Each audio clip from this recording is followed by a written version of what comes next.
Welcome to Pro Wrestling Spotlight presents True Heel Heat 21. This is me, SP3, the True Heel Phenom. And as you see, I have an empty chair with me today. Top Guy JJ couldn't make it today. What happened, sadly, if you saw Monday Night Raw, you noticed that our esteemed general manager-elect Constable Baron Corbin got over an hour of TV time. And during that hour, Top Guy JJ fell into a coma. So we want to bring our prayers and our condolences to Top Guy JJ. I was by his hospital bed earlier today, and all he kept saying, Corbin, an hour of Corbin. An hour of Corbin. It was really bad. So Top Guy JJ, my prayers are with you. I hope to see you on True Heel Heat 22. But I have an empty chair and it needs to be filled, and it's gonna be filled by a gentleman. If you were there for Jobber Slam 2, you saw an epic encounter. On True Heel Heat 20, we had Mr. Black of the Jobber Tears podcast. This very talented man we had next to me because of what happened at Jobber Slam 1. But at Jobber Slam 2, he was defeated. He was defeated by my co-host, the Haitian sensation, the birthday boy, the true face of the Jobber Tears podcast, the one, the only, Sir Wilkins. Bring him on in. Yes, Sir Wilkins is here on True Heel Heat 21. Woo! Ladies and gentlemen. Thank you. So before I have you take the floor, speak to the Pro Wrestling Spotlight page, speak to the True Heels, speak to our fans on our YouTube channel, I gotta tell you guys why I made my choice, why I rang that bell when I heard Mr. Black screaming for Uncle. It was a clean win by him, but I realized that everything I said on True Heel Heat was true. True Heel Heat 20. Mr. Black, he's behind the scenes. He is a driving force of Jobber Tears. But this man right here is the money. Money! He's the money. The GOAT of the Jobber Tears. All the jobbers praise his name. Barry Horowitz slaps him on the back. The Brooklyn Brawler doesn't want to brawl with Sir Wilkins. James Ellsworth will not send any type of pics to this man. No. Yes, pause. So, because he a nasty man. He is a very nasty man, but he will not send pics because he is scared of this jobber. The true face of the Jobber Tears podcast, Sir Wilkins, please speak to the True Heels, speak to the Spotlight Nation. We are live on True Heel Heat. Ladies and gentlemen, boys and girls, perverts out there like James Ellsworth, my name is Sir Wilkins here, and I'm on True Heat. True Heel. True Destruction. True Epicness. It's game time. I'm the face of the Jobber Tears podcast. I'm the great one. Let's start the show, man. Oh, this is gone. I'm just happy to have you. Please tell the people how it was at Jobber Slam 2. You were victorious. I will say you went a lot longer than our match at Jobber Slam 1. Our, Mr. Black, he didn't let us really put on the show that we were capable of when we went one-on-one. But you put in an Iron Man type performance. You were in tremendous shape. So please tell the folks, how were you victorious? It was a clean win. Yes. I treated him like I always did.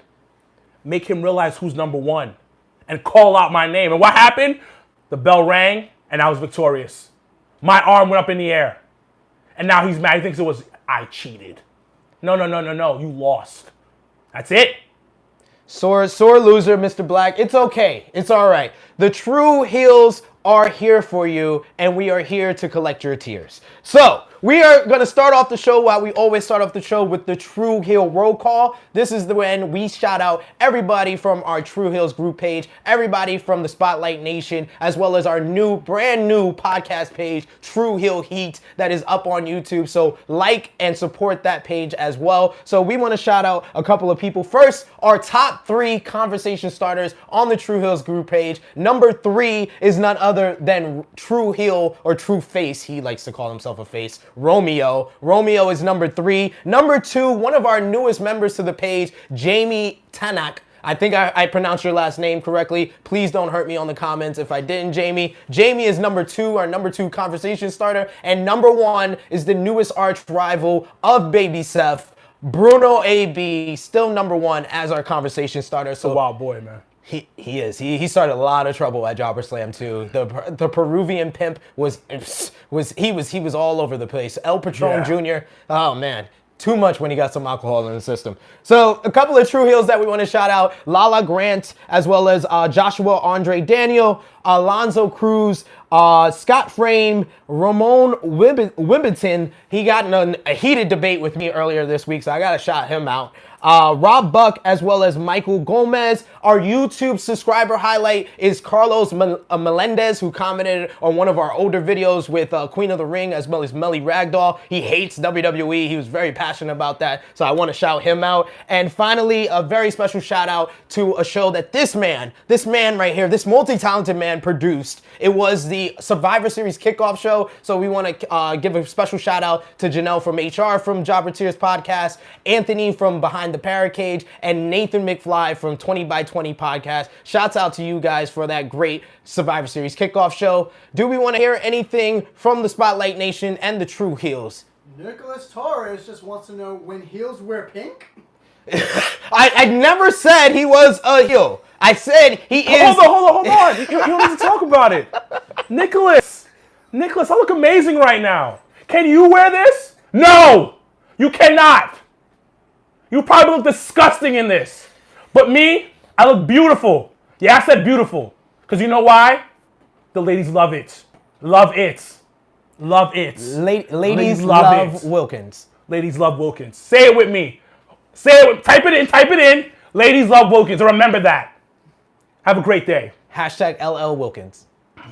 There we go. So we're going to start off with our top news. A lot of things has happened since True Heel Heat 20, but the number one thing we're going to start off with is All Elite Wrestling. So what has happened, the rumors have been emerging and circulating that a new super independent wrestling promotion has been coming to fruition. The first report had it that Jim Ross and Chris Jericho were teaming up with the owner of the Jacksonville Jaguars, Shahid Khan, who basically is a brainchild. He's a billionaire, and he's been doing a lot of great business for the Jacksonville Jaguars. And he was supposed to be working with JR and Chris Jericho to make this super promotion. Now the news is that the Elite have jumped in board, and they have made it. All Elite Wrestling has been copyrighted. They got an LLC. They have promotion for goods and services, as well as sports entertainment events. They have a TV show that there's also trademarked called Tuesday Night Delight. So what do you think about AEW, All Elite Wrestling, and what it will mean to the wrestling industry?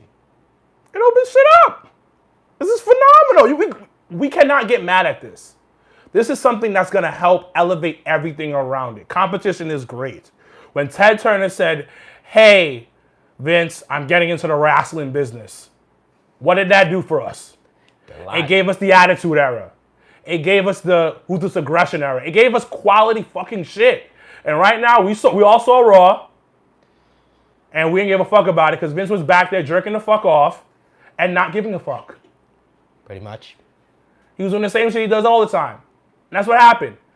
Competition breeds greatness. All I got to say, I hope they get a phenomenal TV deal. Something to really stick it to WWE so WWE can step their game up. As we all know, I'm a WWE mark. I love it. But I'm an honest mark. When shit is shit, shit is shit. So I think this is fucking phenomenal. This is great for the industry. This is going to elevate everything. You have these guys, if Chris Jericho's involved, and JR, and all the Elite is involved. These are phenomenal minds in the business. Absolutely. And who know the business so well. And you mentioned this before, they're all fans. So fans and business minds mixed together, we got some dope shit. Absolutely. So do you think like the TV deal is like the number one thing that they need to be a comparable number two to WWE? Or is it like a certain star out there or certain exposure somewhere else that they need? My thing is the TV deal. Because when I think somebody asked Triple H about, they mentioned like WWE is going downhill, blah, blah, blah. He's like, yo, we just signed a phenomenal TV deal with Fox. How are we going downhill? Basically, $1 billion. Yeah, so they're basically on this, WWE's on this level of like, yo, nobody's touching us. And we'll put out a shitty Raw because you guys are still going to fucking watch it. And that's the biggest problem with professional wrestling fans. We still watch and when it's trash. Yes, exactly. So if the Elite goes exactly head-to-head with Monday Night Raw on TV, and we switch, it's like, okay, damn, Raw is shitty. What's on? Oh, what's this? Absolutely. Do you know how I found WCW? I didn't know about WCW when I was growing up. Until one day I was flipping through the channels.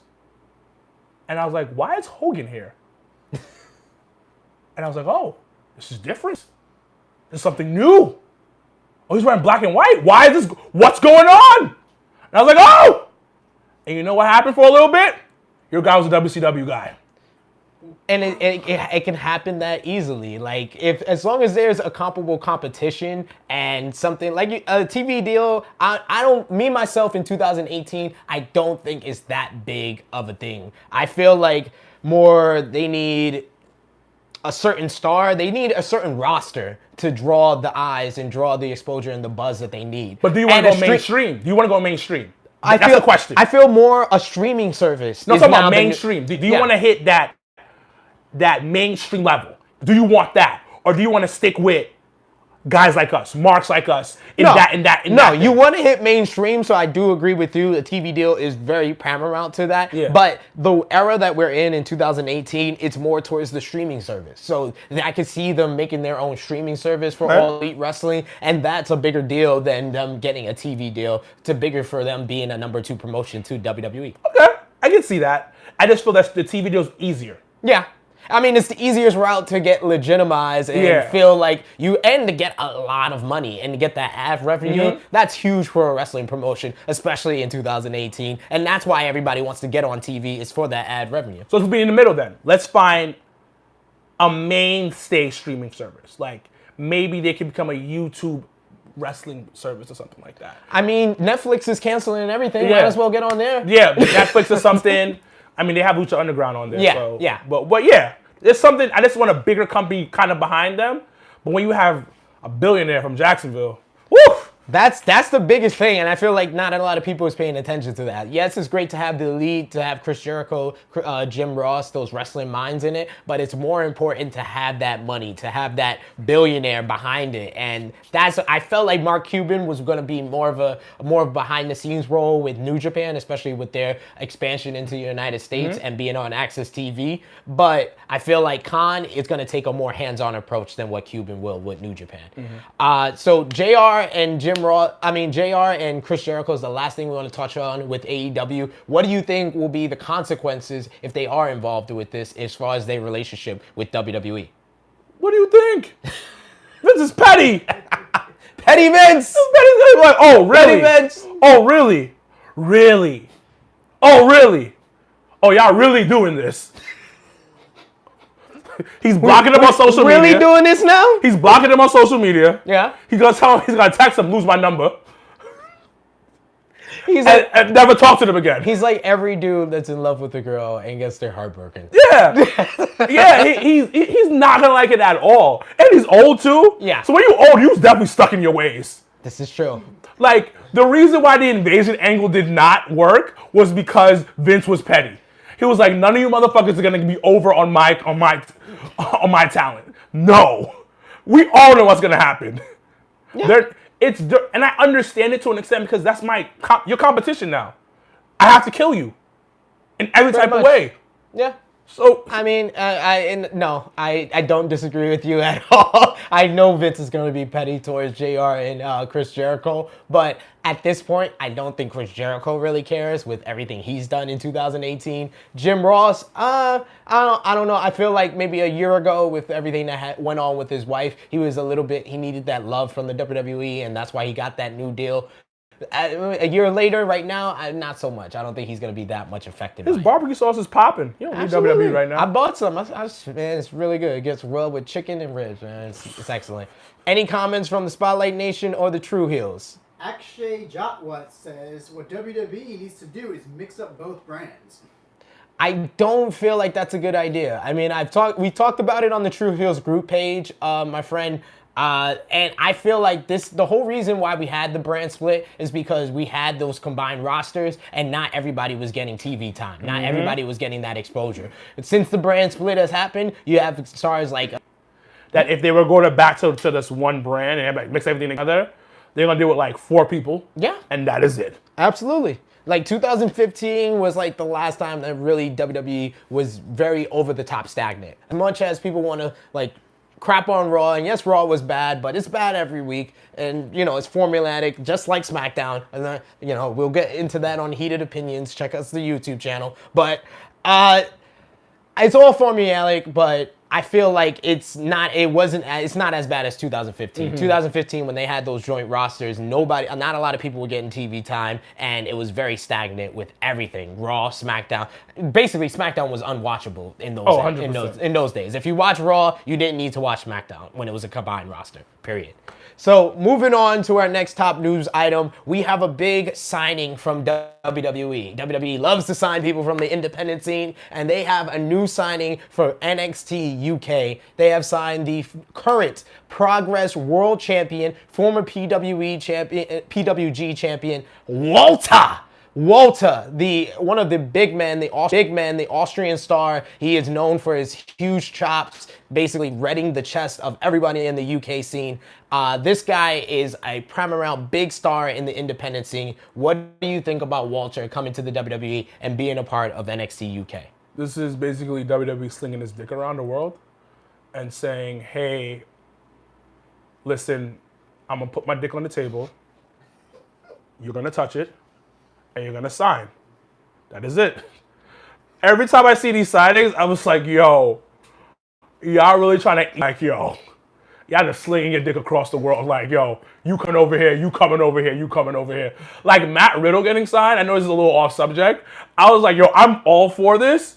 But damn, y'all signing everybody. I mean, and then the NXT UK, that, you know, the signing of Walter kind of falls in line with another news story that's been coming out, and that's that NXT UK talent have been signing new deals. And in those new deals, they're not going to be able to work in certain different independent promotions. And in that new deal, they won't be able to go one-on-one in matches or in tag team matches, anything like that with New Japan, ROH, Impact talent. So that's a big news item, and it's huge because it's affecting everybody. I mean, Will Ospreay put out a tweet like, who am I supposed to verse now? Who am I supposed to fight now next year? So the whole independent scene, like you said, WWE is trying to monopolize, especially the UK talent. 100%. And they really went in there. I was like, yo, there's nothing here really. Nothing fully established. Oh, Pete, you got your little thing over there? Oh, you got that over there? Dick on the table. Okay, we're here now. We're here now. Put our flag. We're here now. This is us. And they're like, we're going to take over all of this, and nobody's coming in. And the thing is, on a business side, you go, yo, this makes sense. But on the other side of things, like on a people thing, you're like, yo, this is fucked up. Yeah. Because, like you said, monopolize the whole game. And there's nobody to stop them. So if Elite could step it up a little bit faster and do some shit, you never know. I'm just putting that out there. World of Sports tried. World of Sports had a TV deal. That's when WWE decided, they was like, no, you know what? I think we're gonna start our own promotion here in the UK. Like you said, just put the dick on the table right when the World of Sport was starting to establish. When did they start their thing? World of Sport, basically the formation of everything. TV deal. The TV deal was announced at late 2016. The WWE announced the WWE UK United Kingdom title tournament in December of 2016. Exactly. Exactly. That's exactly what I'm saying. Because it was like, oh, you're doing something. No, you're not going to do something. And I think they caught a little bit of steam last year. Yeah. And then, this is my opinion, they rushed something in to get something done.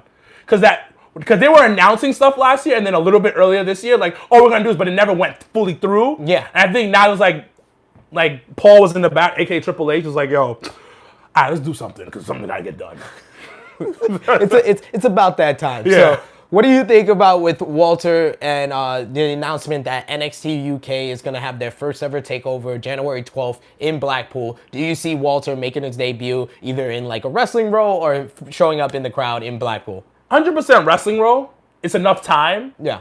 And they need that mega push. It's being talked about over there. There's a couple people I follow on Instagram who I'm kind of cool with who live in the UK, and they're hyped over there for it. The tickets sold out really quickly, I heard. Yeah. I heard it like in like a day they were almost nearly sold out. Yes. So they have to put him in that because TV. I'm trying to catch up. I'm trying to be the best host I can and catch up on all this NXT UK. When they're bringing out like 2 shows a week, it's pretty hard with all the professional wrestling. How many weeks has it been for them? They're up to about 12 episodes now. So that's what is it? It's an hour and a half. Yeah, it's an hour show. All right, so that's 6 hours of my life I gotta spend. All right, Yeah. so I've been thinking about binge watching it. Yeah. Let's take a day off and just like, Absolutely. go hard or go home at this point, and just binge watch it and like get mad food and just binge watch. I mean, it's going to be an all-day thing if you're going to get through all 12 hours. But, I mean, let's hear from the Spotlight Nation or True Heels. Post your comments. You know, we definitely want to hear about what you guys think about Walter signing with the WWE and your thoughts on NXT UK and the UK talent not being able to promote in different promotions in the independents in the UK scene. So, moving on to our next item, we got big old Braun Strowman, as I affectionately call him, hashtag Braun Strowman is trash. Once again, we were talking about him, and he's backstage heat preventing him from his push. So Braun Strowman has been the big guy that the WWE Universe has been behind since 2017 and his big rivalry with Roman Reigns. Everyone thought that he should be the next WWE Universal Champion after Roman Reigns went down with his battle with leukemia. He did not. He lost to Brock Lesnar, and the news has come out that he has been leaving early from shows and that he has backstage heat with the wrong people, and that is preventing him from getting the big push. So what are your thoughts on Braun Strowman and his struggles with getting that big push? Do you see that the backstage heat is the main thing, or do you see other things being the issue that's holding him back? I don't believe this. I actually don't believe it, and the reason why I say this is because when the Big Show was on the Sam Roberts show, he was praising Braun Strowman. Yeah. And Big Show is one of the top veterans there, and I don't believe it 100% because, rumors go out all the time and everything. And Big Show was just praising the guy. He said he has a great work ethic. He's willing to learn. All this good shit he was saying. Now, am I there? No, I'm not there. If this is true, that makes sense of why they don't want to fuck with the dude and bring him that title. But I also think Vince didn't want to take it off, but didn't know what to do. Yeah. Brock is a legitimate the next option, and we all know that Braun was going through a lot of injuries already. He was injured. Absolutely. So he's out with the injury right now. Yeah, they didn't want to put the title on him because they're like, he's injured. We put the title on him. We have another Roman incident. Well, you have to take it off of him? No, we put it on Brock. It makes sense. That's what Vince is saying. It makes sense. Put it on him. We'll figure something out. Yeah. Paul! I agree with you. I feel like it's more people bringing smoke where there's fire, and I feel like they're just making up an excuse for Braun Strowman not getting this push. It has more to do with Brock Lesnar being the established star, being someone they can depend on, and Braun Strowman, like you said, there's the elbow injury. He's had knee problems. He's had a lot of injuries he's been dealing with. He's had bone spurs in his elbow since that cage match with Big Show last September. So that's huge that he's been dealing with it. And I bash Braun Strowman a lot. I'm not the biggest fan of the man, but I will commend him because having bone spurs in your elbow, it's not the biggest injury. It's not as big as having like bone chips, but bone spurs in your elbow for over a year and you're working with that. I gotta commend the man. Yeah, he's working through a lot of stuff, and they knew it, and they're like, he's still fresh. What is he in the WWE? Was it 3 years? Yeah, he started in 2015. Yeah, so it's 3 years into the E, and you kind of just got to that kind of borderline grab the brass ring. Yeah. So I don't trust you yet. Exactly. Pretty much. That's what it all comes down to. Braun Strowman is just not trusted just yet.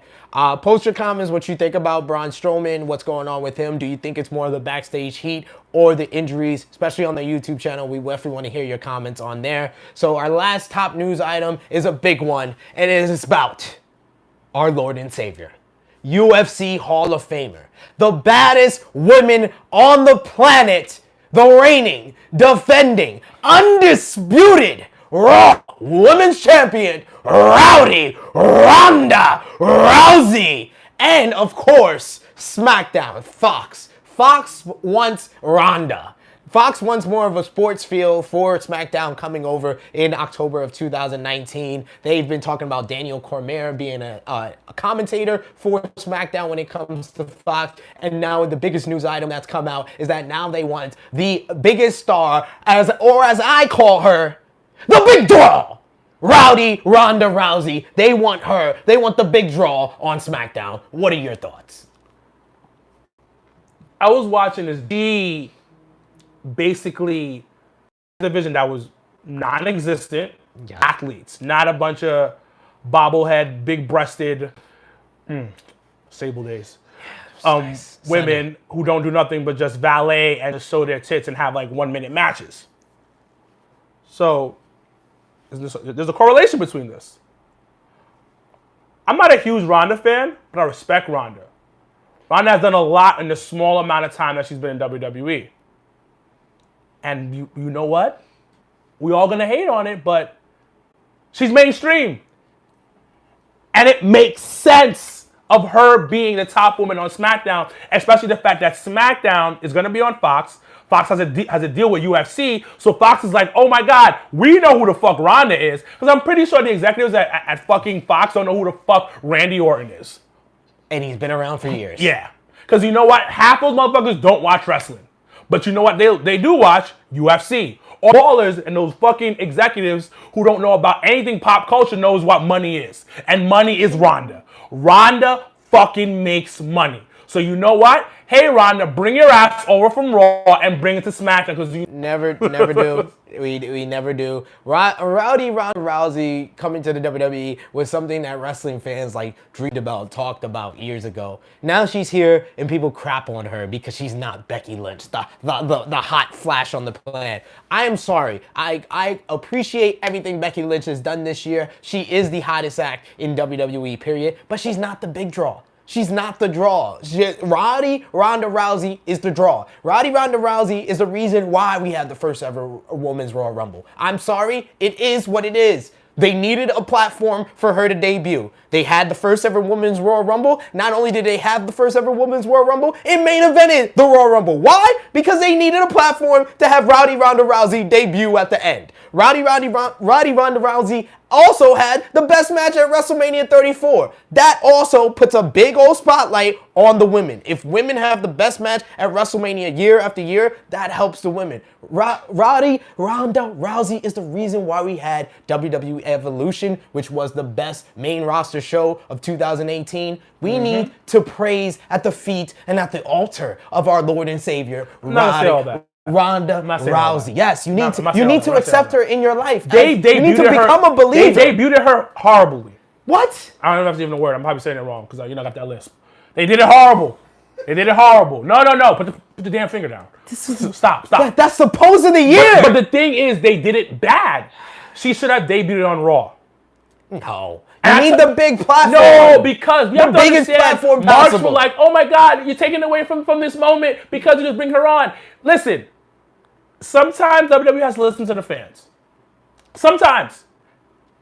Listen to the fans sometimes. They should have just let her debut on Raw, and this would have been a lot smoother because you have bitter people, a.k.a. Sasha Banks, a.k.a. a couple others, which we can talk about. Yeah.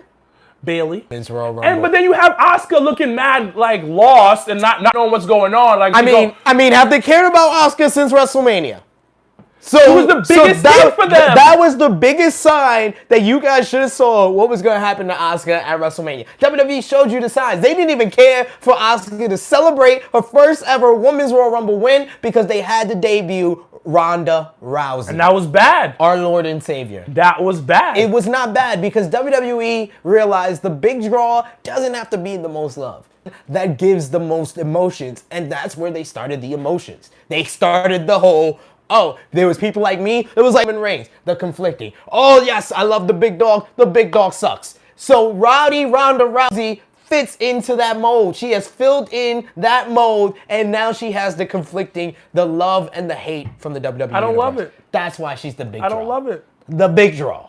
Let's hear from the Spotlight Nation and True Heels. Nicholas Torres has two things to say. One, someone is on Ronda's nuts.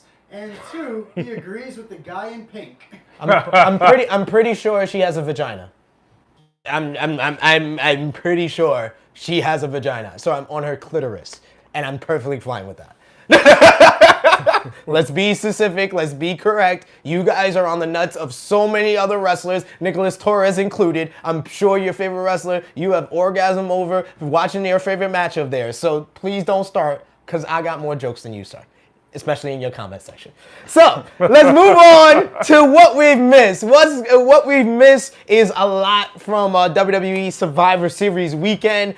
They had a great shows, NXT TakeOver War Games, as well as the WWE Survivor Series. But first, we're going to start off with TakeOver War Games. What a takeover. I would say New Orleans was the best of 2018, but this is a very, very close number 2. War Games was amazing. My match of the night, personally, was Johnny Gargano versus Aleister Black. That felt like a New Japan match in a WWE ring. Some of the transitions and the countering was amazing. The storytelling within it. Johnny Gargano showing that he could be just as good of a heel that he is as a babyface, and Aleister Black having his best match in the WWE so far. So that was my favorite match of the night. What stood out the most from TakeOver War Games, and what was your match of the night? I'm with you on that one.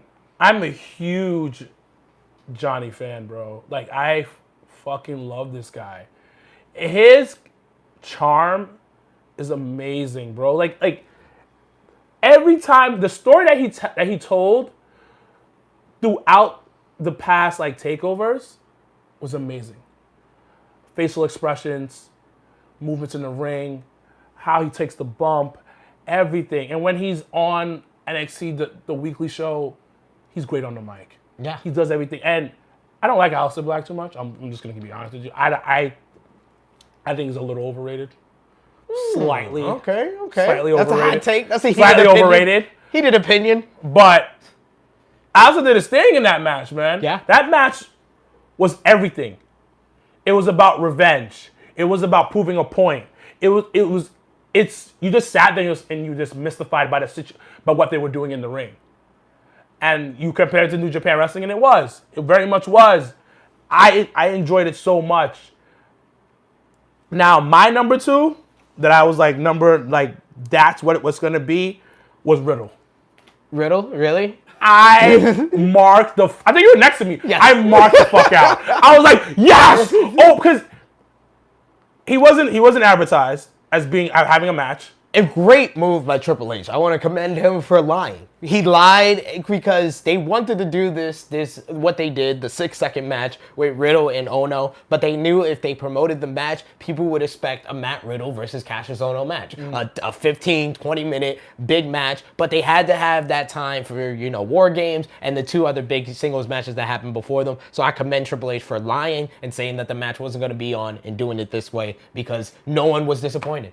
I love the 6 seconds of it. The time he walked into the ring, and the time he needed him, and then that was it. But I didn't expect it, and it showed his mixed martial arts type of feel because matches in mixed martial arts end that fast. Yeah.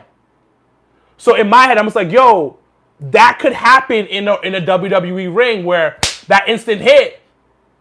You're done.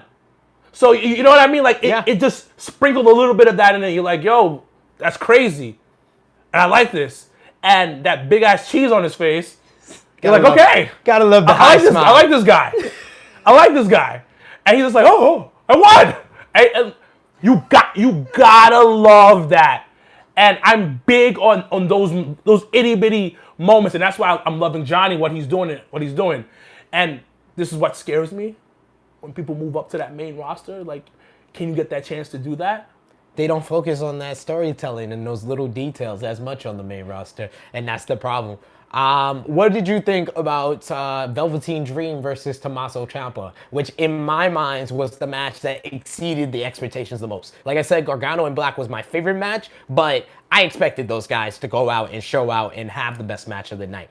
I didn't expect Velveteen Dream and Tommaso Ciampa to have the chemistry that they did. Velveteen Dream, that was Velveteen Dream's best match ever.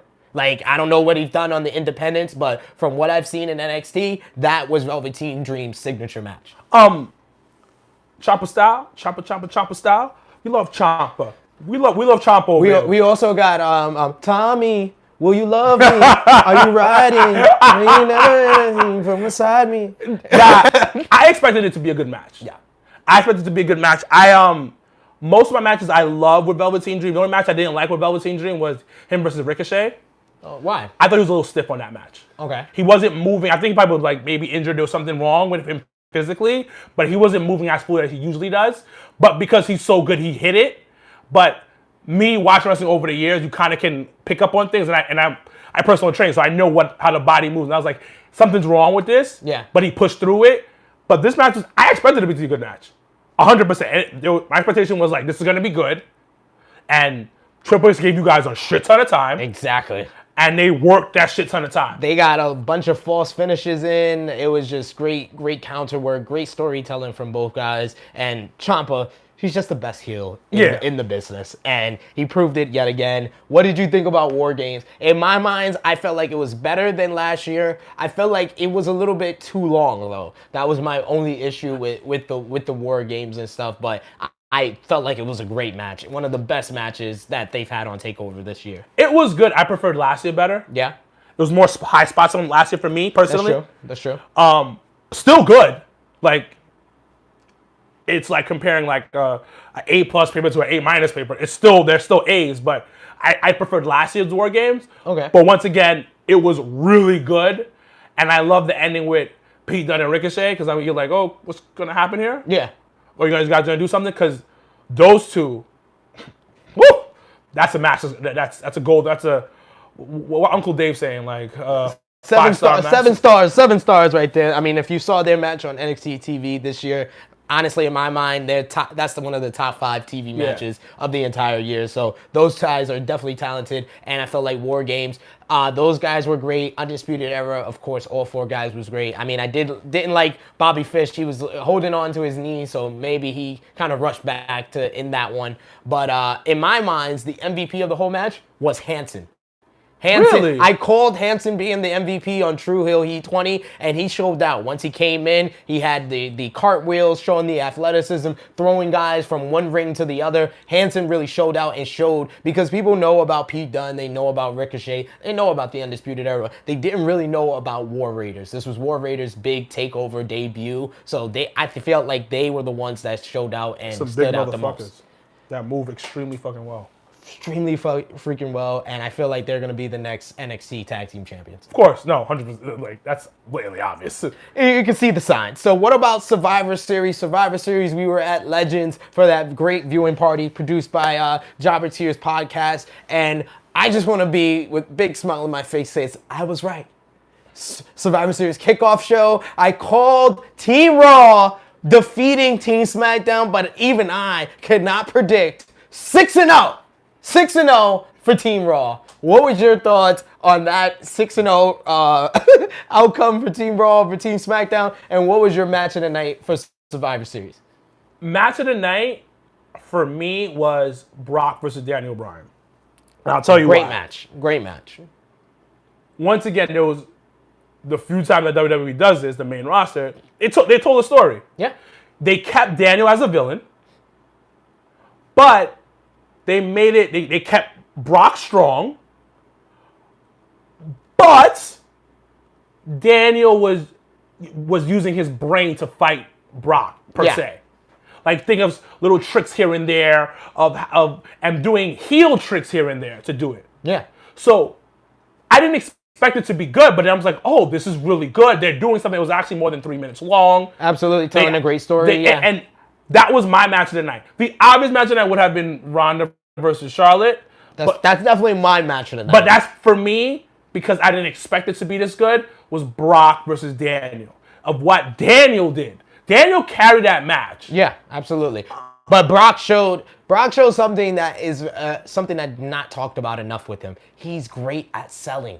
When Brock Lesnar wants to sell, when he respects the guy he's in the ring with, he will make the guy look like $1 million. He will make the guy look like a world beater, and that's what he did for Daniel Bryan. Mm-hmm. So my match of the night was definitely Ronda versus Charlotte, but I say the match that surprised the most for me was Buddy Murphy versus Mustafa Ali. I felt like these guys showed out. Is a very high spot type of match, but that's what you got to do to stand out from the rest of the card. The rest of the card was very solid. I felt like it was one of the better Big Four pay-per-views. It was solid. It wasn't a bad pay-per-view. And everybody's like, oh my God, this was so bad. I was like, no, look at it from top to bottom. Besides Smackdown losing everything besides the pre-show. And the pre-show was an accident. They didn't count. And the pre-show was an accident? Yeah. Apparently, they didn't get the word from the back that Vince wanted Raw to get the clean sweep. So that's why the Usos got the victory in the tag team elimination match on the pre-show. But, yeah, I mean, it didn't count. Yeah. It didn't count. But if you look at it from top to bottom, it's like, yo, this was a solid pay-per-view. Got to do the Men in Black pen. You don't remember the pre-show. The pre-show doesn't count. Yeah, it was a solid pay-per-view, and Nia's using her whole heel thing right now. She was the biggest heel. Oh my! It was like that times like 100. Just going down her picture with where she's coming out with Tamina. Mm-hmm. And you see that picture. The comments underneath is just like, yo, y'all just angry. I mean, you're kind of paying off with it. I've been seeing Nia like it's shouting out the Jobber Tears podcast. Yo, I'm all about loving her. Yeah, I mean the fact that she's been getting so much hate and the fact that you love her so much has been working in your favor. I understand, but damn, that hurt my feelings when I was looking at these comments. I was like, oh, y'all mean. Good God. Don't talk about my woman like that. Basically, but the card, I didn't have a problem with Survivor Series. Yeah, but a lot of one thing my brother mentioned was the promotion wasn't done well for Survivor Series. Okay. So people didn't fall in love with it. So when they saw it, they already had a bad taste in their mouth about it because there was so much shit that went on the month before. Yeah. They had like 100 pay-per-views in October. And Survivor Series got a 2-week build because of that, and then the 2-week build got blown up with the face breaker. So yeah, it was rough, but I felt like Survivor Series definitely delivered on what it needed to. Mm-hmm. The last thing we got to mention, what we've missed, is Okada and Tanahashi teamed for the first time ever on the World Tag League. So definitely, if you haven't been checking out New Japan Pro Wrestling's World Tag League, they're about to finish that up, and the winner of the World Tag League gets the shot at the IWGP Heavyweight Tag Team titles at Wrestle Kingdom. So definitely go to New Japan World and check that out. So we got to talk about what's next. Our predictions. We got 2 weeks before the last big weekend for professional wrestling in 2018. Before we get into what's next, let's hear from the Spotlight Nation and the True Heels. True Heel Maurice says Survivor Series wasn't bad, it's just that TakeOver was so much better. Well, that's usually, that's been a theme, how many years now? We've been dealing with TakeOver overshadowing whatever WWE pay-per-view it's in front of for 3 years now, since the first TakeOver Brooklyn in 2015. You guys, you can't compare the two. You have to view them in different lights. That's what I do, and that's why I liked Survivor Series, because I didn't try to compare it to TakeOver War Games, because it never was going to compare. Do you think because we all grown up now?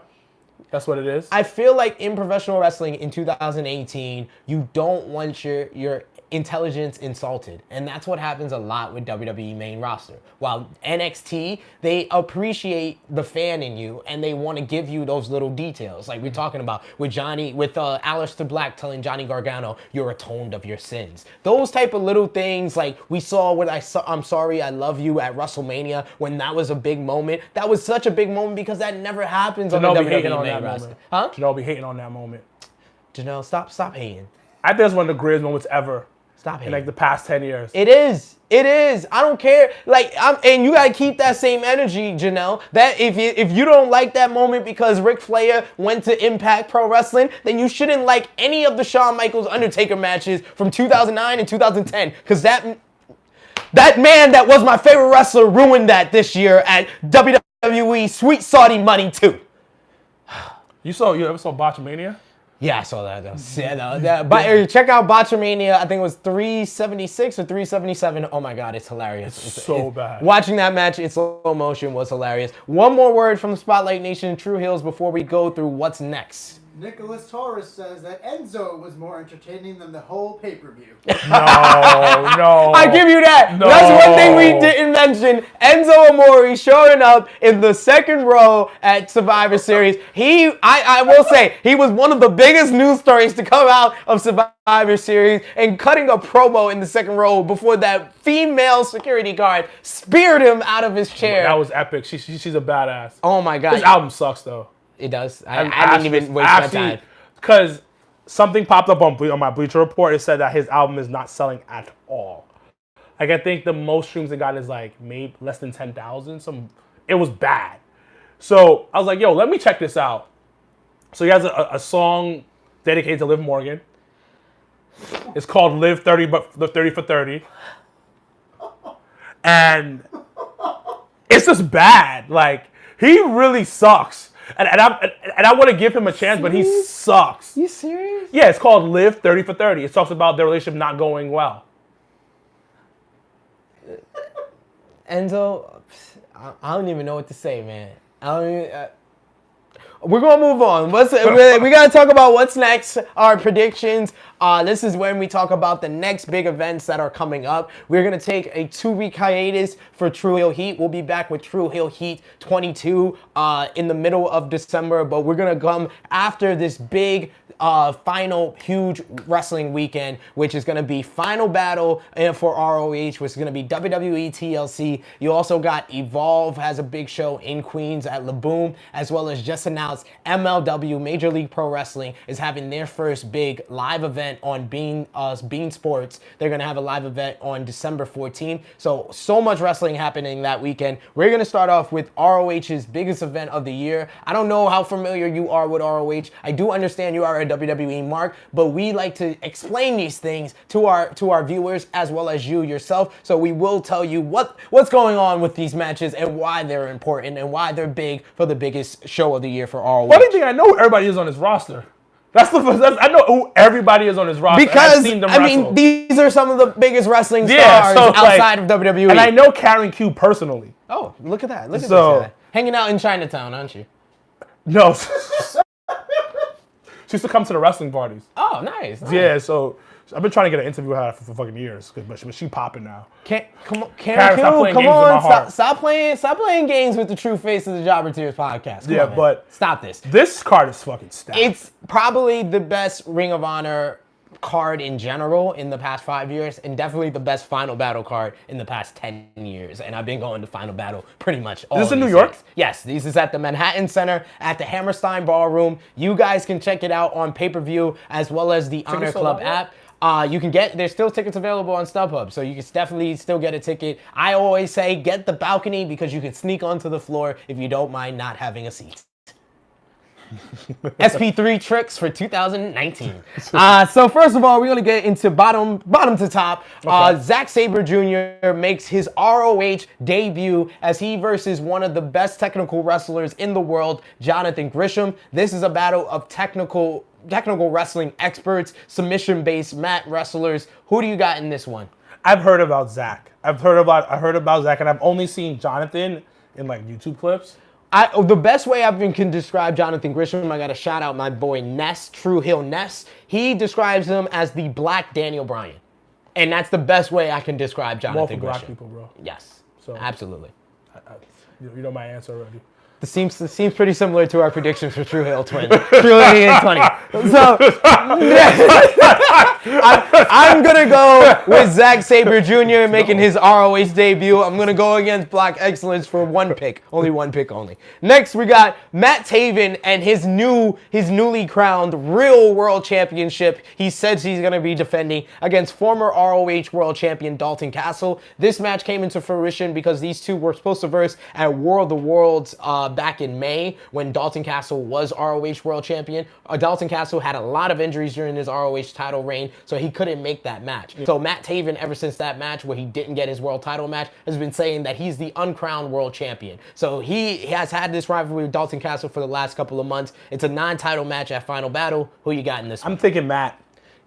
I think it makes more sense. I think you're absolutely right. I gotta agree with you. Matt Taven, they've been building up pretty much this whole year, and they've kind of been backing him.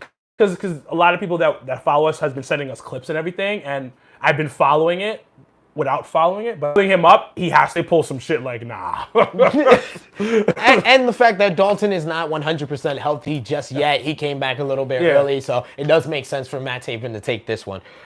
We got Marty Scurll's ROH title match that he won at Survival of the Fittest. He won it in a 6-person elimination match, with the last person he eliminated was Christopher Daniels. Christopher Daniels is desperate right now because the ROH COO Joe Koff basically announced at the beginning of the year to SCU that they had to become ROH champions or be involved in some type of ROH title scene, or they would be fired from ROH. The other 2 members of SCU are the current ROH Tag Team Champions. They've gotten new contracts. Christopher Daniel doesn't. Christopher Daniel has to win this match to get a new ROH deal. Who do you got? Christopher Daniels versus Marty Scurll. They're not going to get rid of Christopher. But it would be dope if they did, though. It would be really dope if they're like, yo, you know what? Let's get you out here for a little bit and then come back as something else. Yeah. But that would be kind of cool. I really like Marty, just because I just like Marty. Who doesn't like Marty? I mean, Marty Scurll is one of the top, most popular acts outside of WWE. Yeah, who doesn't like Marty? But Christopher Daniels is gonna Think he's got this? Yeah, he got this. I'm gonna go with the more out there pick. I'm gonna go with Marty. I think Marty's gonna win. I think Christopher Daniel has to find another way. And we got an ROH TV taping the following day in Philly. Maybe he will win the ROH TV title. Maybe SCU wins the 6-man tag team titles. But I just don't see them taking Marty's ROH title shot, and I believe Marty Scurll will be the man that gets the ROH title shot in Madison Square Garden at the G1 Supercard. Yeah. So I feel like Marty's going to win this one.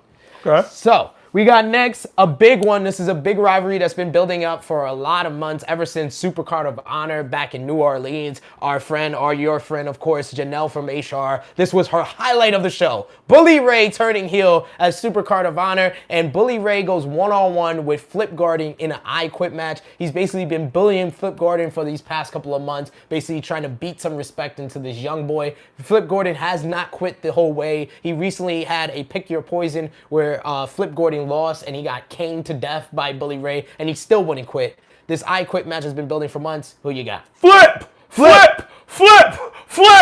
I'm so hyped for this one too. This is like the higher you get up on the card, you're like, yo, this is gonna be great. This is gonna be great. I mean, this card is stacked, but for sure, I feel like Flip's going to win this one. It's been building to him getting this big win, and I think he got this over Bully Ray. Next, we got the Woman of Honor title match. Fatal 4-way. This is probably, in my opinion, ROH's weakest division. They haven't been giving it the stories that they really deserve. So I hope that this match really stands out from the rest of the card. But we're going to have Sumi Saki, which is the ROH Woman of Honor champion, defending against Karen Q, as well as Madison Rayne, the former Impact Knockouts champion, as well as Kelly Klein. Who do you got in this one? I love Karen, but I think Madison Rayne's going to win. I think Madison Rayne's going to win. She just signed a deal with ROH, so that's why I think it's going to. That's why I think it's going to, because she's so fresh, but she's hot. Yeah. In more ways than one, but yeah, but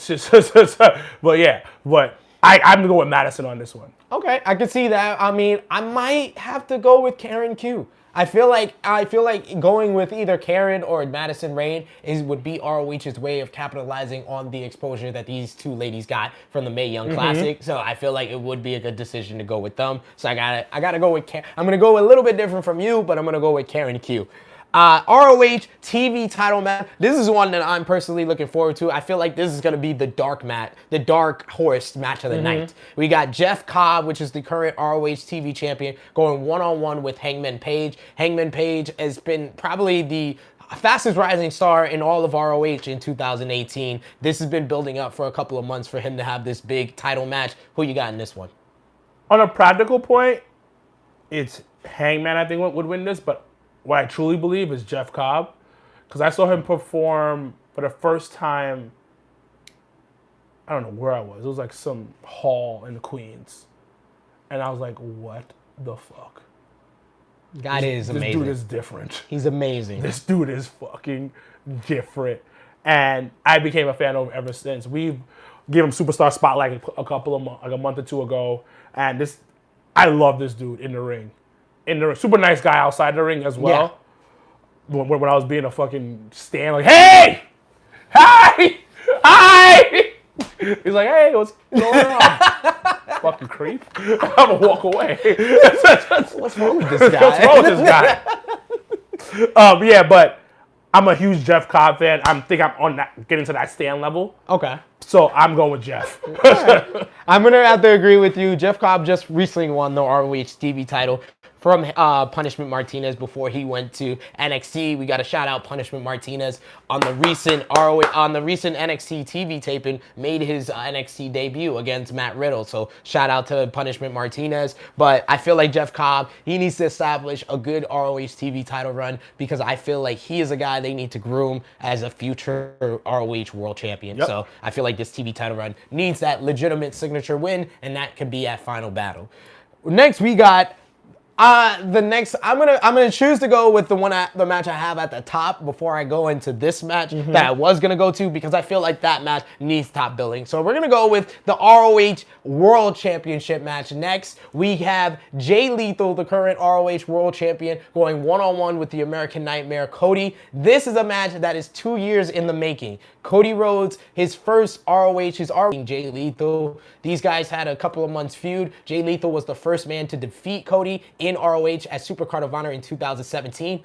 Cody, as everyone knows, his contract is about to expire with ROH. And Cody has come out and said that this match will be his last match with ROH. So the man he versed in his first match with ROH is the man he will verse in his last match at ROH with his one-on-one rematch that he never got for the ROH World Championship that he lost last year at Final Battle. So a lot of Final Battle history in this, a lot of ROH history in this. Who you got? Cody versus Lethal. I'm going with Lethal. Black excellence, of course you are. Yeah, but I love what they did with this though. Yeah. The whole concept. You saw the artwork for it? No, I don't think so. Like the poster? Oh, yeah, like yeah, the yeah, I poster think so. where you have Cody in the middle and there's a spotlight just coming down on him. Absolutely gorgeous. Like, yeah. The way that they're promoting shit is amazing. It would be dope if he just took the title and just left. That's an interesting proposition, and with All Elite Wrestling and everything coming up, you can. I feel like it would be an interesting route if Cody was to win. And that would be so dope, and there'll be a lot of cross branding that can be done, and just doing that. But I'm just gonna go with the black guy. Okay, it makes sense. Makes sense. Makes sense. So I'm just gonna go with the black guy. All else fails, pick the black guy, and I'm gonna pick the same. I'm gonna go with Jay Lethal in this one. It has nothing to do with my former rivalry with Cody. Cody and me have buried the hatchet, but I'm gonna go with Lethal because it makes more sense. Lethal, I feel, needs to be the guy holding the ROH World Title going into G1 Supercard in April. So I feel like he gets this win here. But hey. If they decide to pull the monkey wrench and Cody wins, I will mark the hell out. I will be there live in the Manhattan Center, and I am all ready to cheer Cody Rhodes for the first time ever in the Manhattan Center for myself. The big one, in my opinion, this is the main event for Final Battle. This is the match that everyone is looking forward to for the ROH World Tag Team titles. It is Ladder War.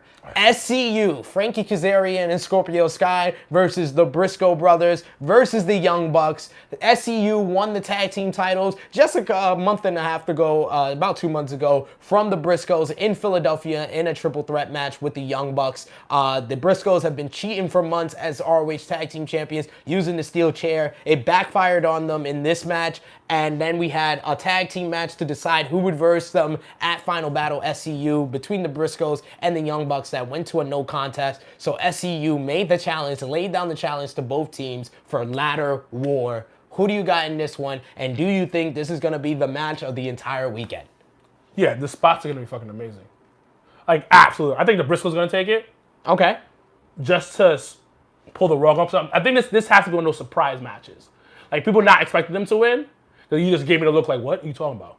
I mean, So I think really any of these teams can win in my eyes. But I think since the Young Bucks have got this other things going on, the Briscoes are that heel type of thing they can go. I like them winning, and it really will be a shock. Yeah.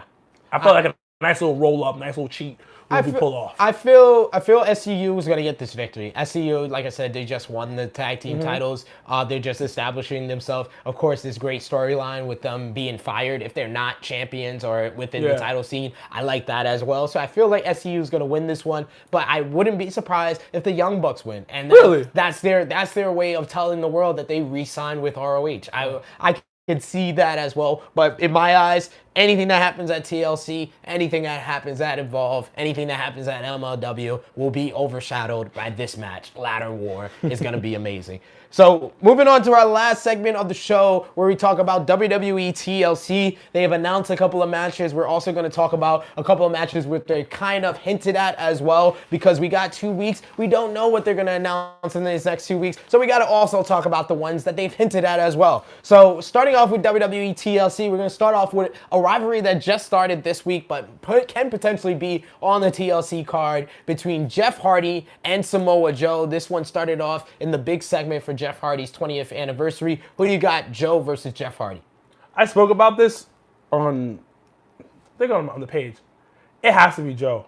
Yeah. It has to be Joe. Like, stop disrespecting the man. He got squashed in what was it, like 20 seconds at Survivor Series? Yeah. And, okay, if they're doing this right, you establish Jeff as the legend. The legend, and then he comes out, they disrespect the legend, blah, blah, blah. But you as a legend have to put this guy over. Yeah. And if Vince tells you you're going to win, you have to tell them no. Joe needs to win this because Joe needs to be established as a top guy on SmackDown.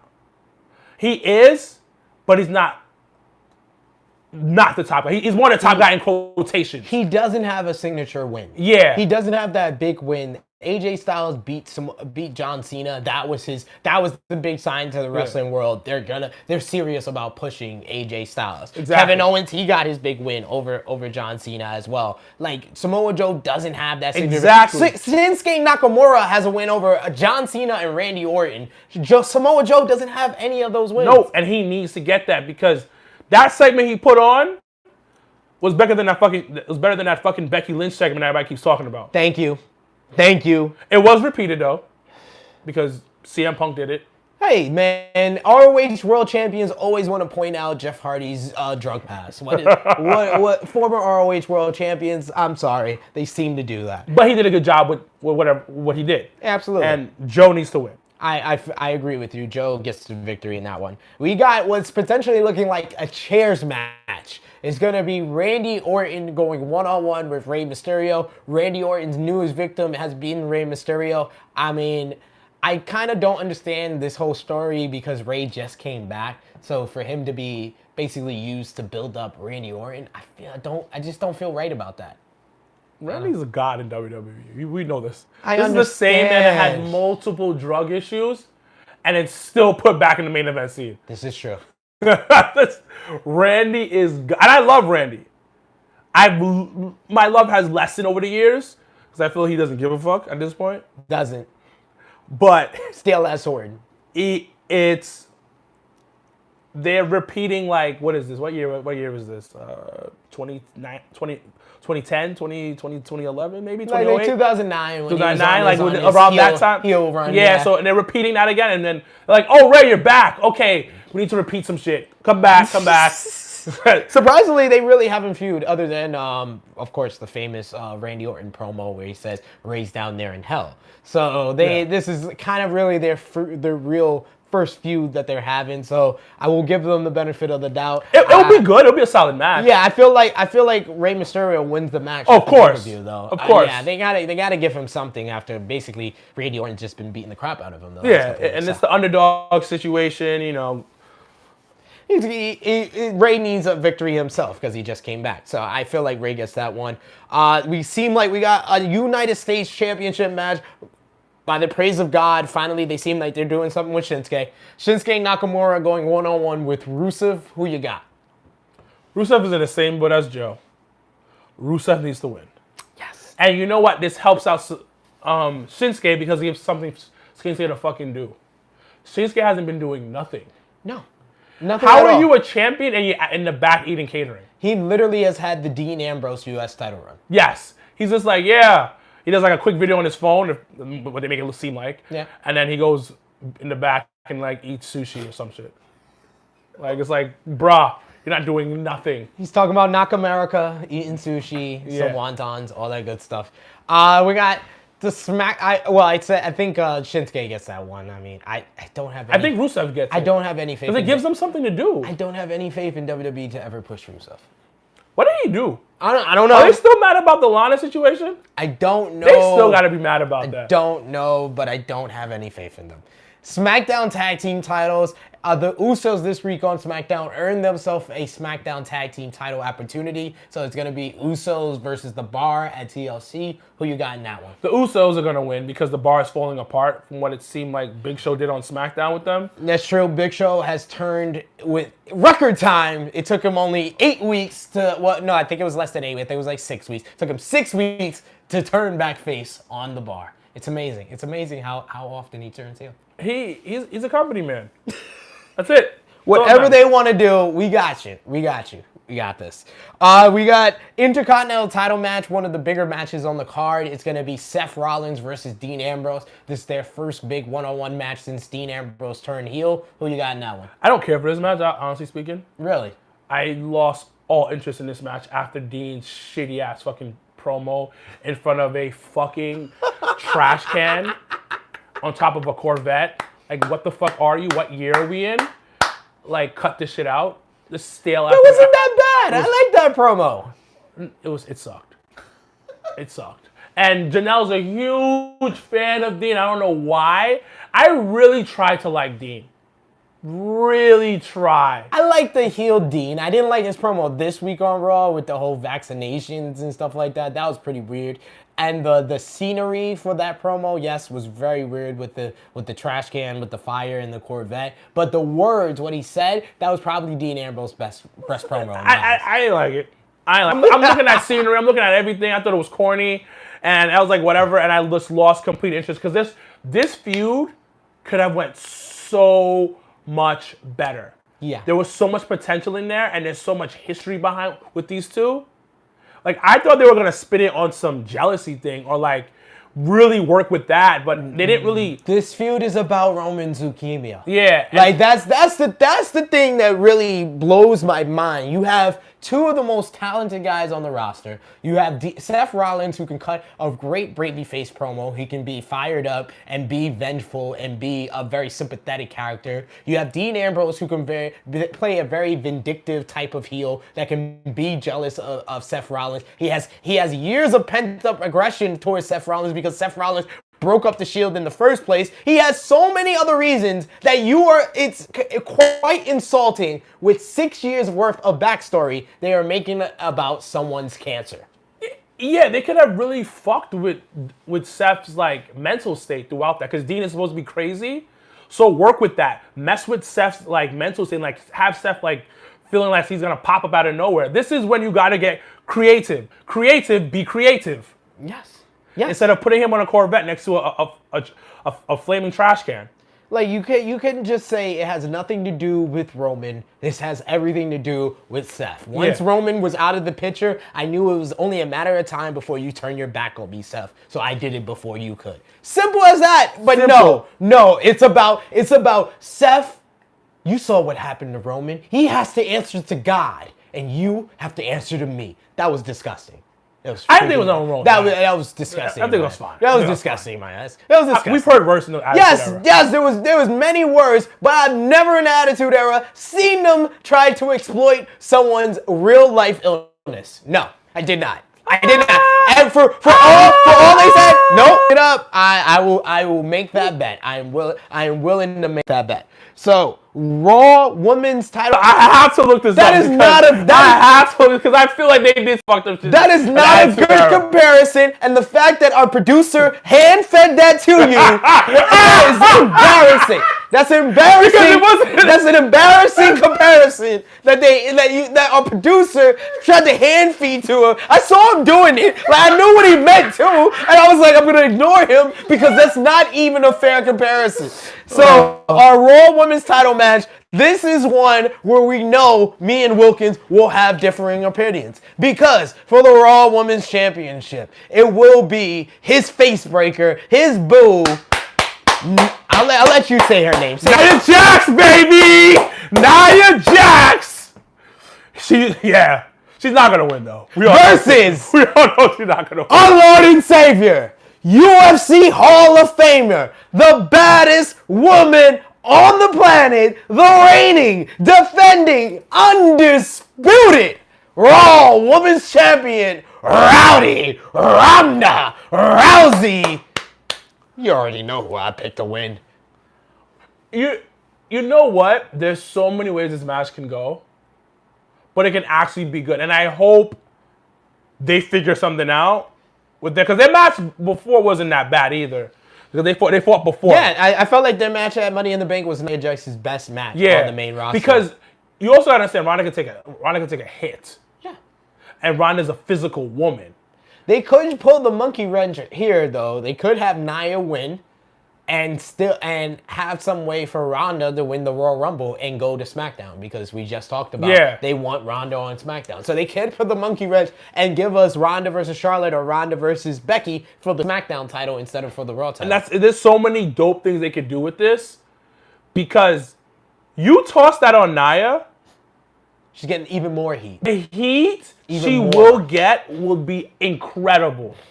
And you know what? I respect her as a person for, you know what? I'm going to run with this. And we're going to go with this. And that backstage, people say that she's getting heat backstage. I doubt it. Nah, I feel like it's more from the SmackDown woman or from Becky Lynch more than it is from the official. But I don't think even Becky Lynch will probably making a big deal. I don't think Becky would. Because they probably was like, yo, shit happens. It is what it is. And the team knows Nia's stiff. Yeah. Everybody knows that. And I said it before in the group chat. Some of these girls just can't handle that physicality. Ronda can, which is why that match will be good at TLC, because Ronda got kicked in the head and knocked out. So it is what it is. Yeah, Ronda's been hit before, and she's been hit before those fights as well. So. Yeah, so if I'm throwing 60% of my punches at Ronda's taking it and running with it like, nah. What the fuck is wrong with you? What the fuck is wrong with you? Stop doing that. Giving you that back.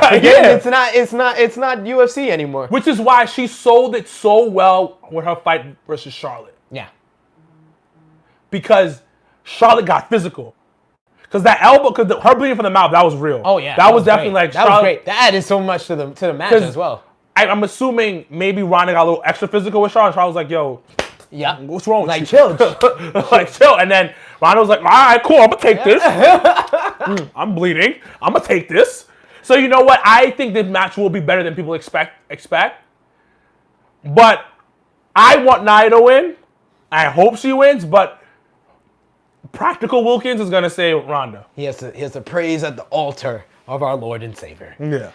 So next we got the TLC, one of the first of the TLC's matches. Right now, it is scheduled to be Baron Corbin versus Braun Strowman. We've heard so many rumors that it might be a six-man tag team match, as we've been seeing on Raw. Baron Corbin's been teaming with Bobby Lashley and Drew McIntyre. We could potentially get those three versus Finn Balor, Elias, and the rumor is of returning Bray Wyatt. But for now, we will make the prediction between Corbin and Strowman. Who you got? I got Corbin, even though I can't stand Corbin, especially the fact that he dresses like a express manager.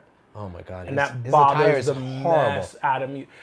Remember Attitude Era where people had remember when you played Smackdown, you had two outfits? Yeah. You had your in-ring outfit, then you had your backstage outfit? Yeah.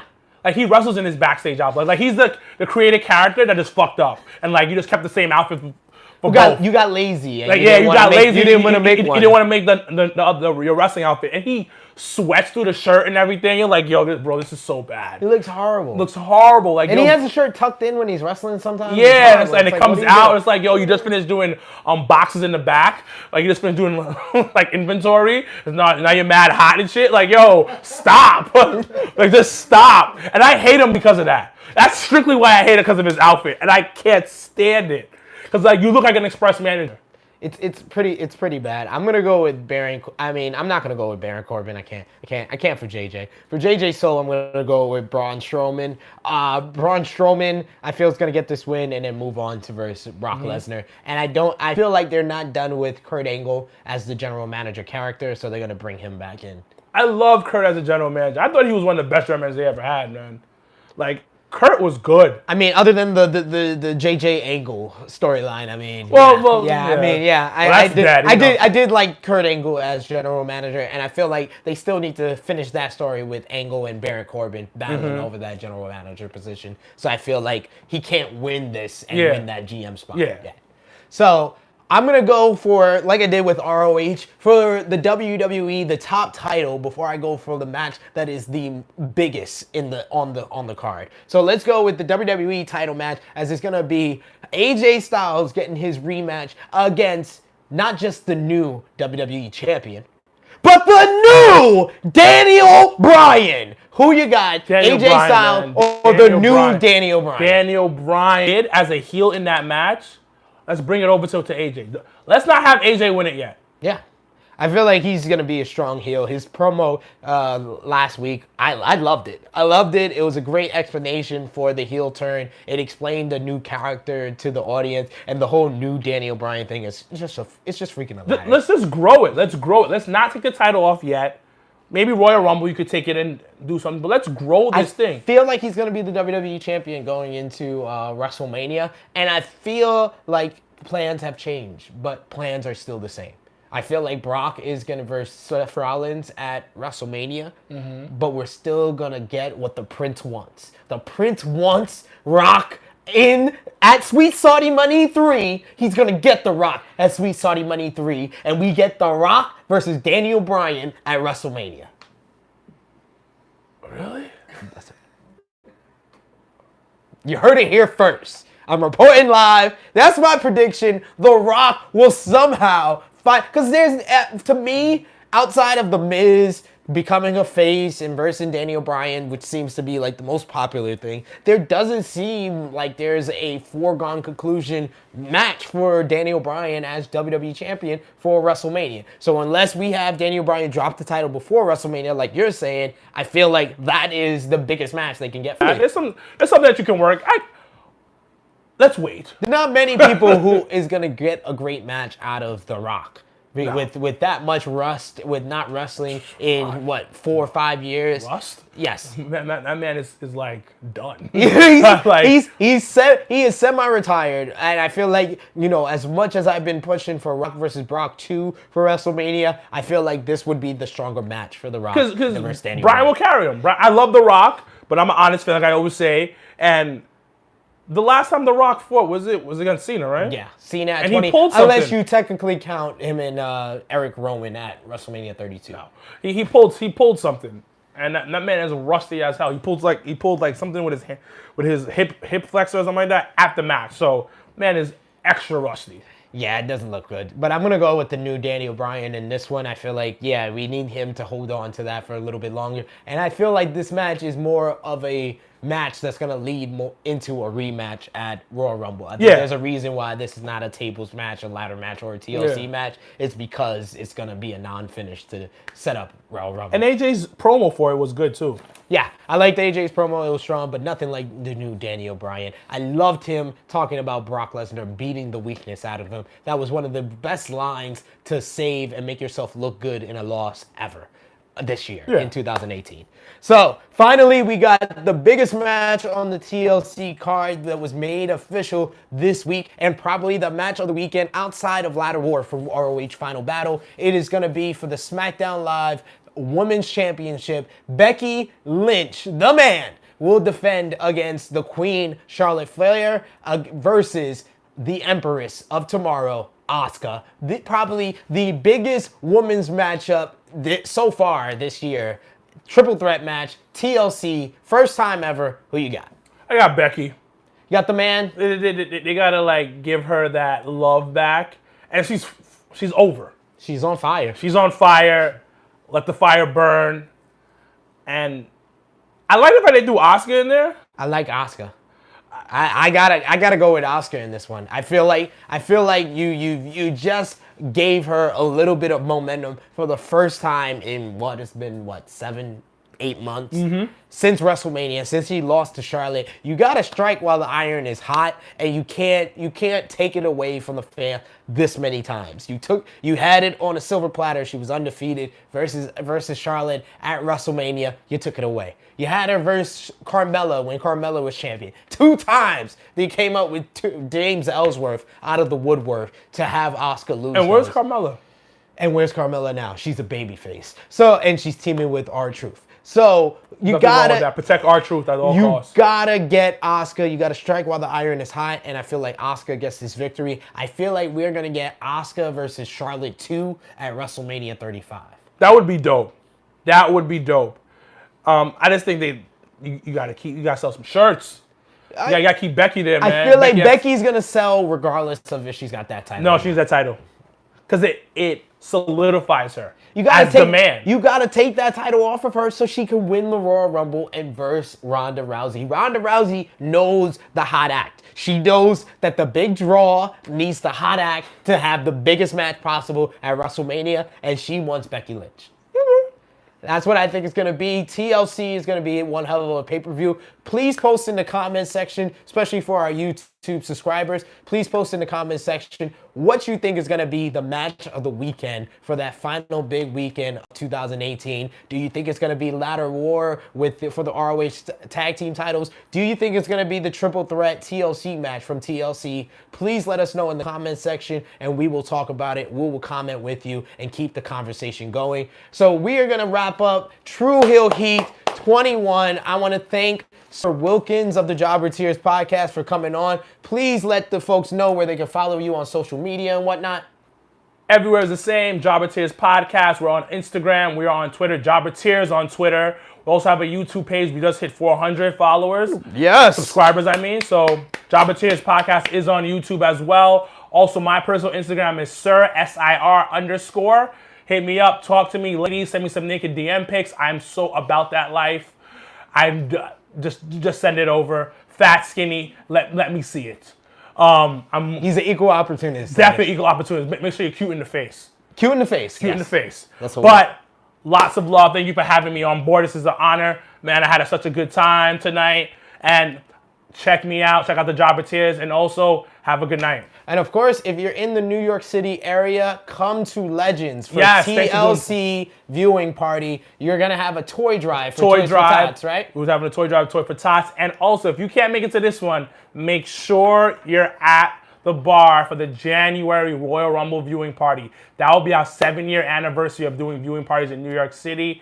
Please come out, show some love. It's going to be huge. We have a lot of great things planned for the month of January if you just can't make it for the December one. But if you can make it, come to TLC, have a good time, a drink, and, help out to the less fortunate. For sure, for sure. So you know what we always tell you guys on True Heel Heat. Join the True Heels group page, TRU space HEELS. Definitely, we got a lot of conversations going on there. Of course, like and support our new True Heel Heat podcast page. Of course, if you're not already like and following the Pro Wrestling Spotlight, please do that. We want to thank everybody from Pro Wrestling Spotlight for helping us be making True Heel Heat possible and being on our 21st episode. Follow me on Instagram at TrueHeel_EpicSP3. Follow us on the Twitter machine at True Heel Heat.